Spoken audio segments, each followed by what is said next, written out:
લોકસભામાં બાબા સાહેબ આંબેડકર વિરુદ્ધ આપવામાં આવેલા નિવેદનને લઈને બાયડના અનુસૂચિત જાતિના અગ્રણીઓ દ્વારા રેલી યોજીને વિરોધ પ્રદર્શન કરવામાં આવ્યું હતું। હાલ શિયાળુ સત્ર દરમિયાન લોકસભામાં કેન્દ્રીય ગૃહમંત્રી અમિત શાહે બાબા સાહેબ આંબેડકર પર નિવેદન આપ્યું હતું, જેનો ઠેર ઠેર વિરોધ કરવામાં આવી રહ્યો છે। અનુસૂચિત જાતિના સમાજના લોકોની લાગણી દુભાઈ છે। કેન્દ્રીય ગૃહમંત્રી પદેથી અમિત શાહ રાજીનામું આપે અને દેશના દલિત સમાજની માફી માંગે તેવી માંગ કરી હતી। જો કેન્દ્રીય ગૃહમંત્રી રાજીનામું નહીં આપે તો આગામી દિવસોમાં આંદોલન થશે, તો તેના જવાબદાર અમિત શાહ રહેશે તેવી ચીમકી પણ ઉચ્ચારી હતી।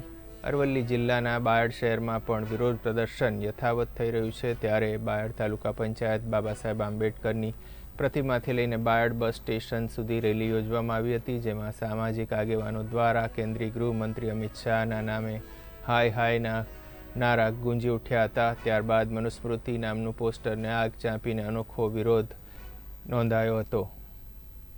બાબા સાહેબ આંબેડકરનું સંસદની અંદર અમિત શાહે જે અપમાન કર્યું છે એનો અમારો સંપૂર્ણ વિરોધ છે અને તાત્કાલિક શ્રી અમિત શાહ રાજીનામું આપે એ અમારી માગ છે। ડૉક્ટર બાબા સાહેબ આંબેડકર દલિતો, વંચિતો, અનુસૂચિત જનજાતિ અને બહુજન સમાજ માટે ભગવાન છે અને ભગવાનથી કંઈ ઓછા નથી।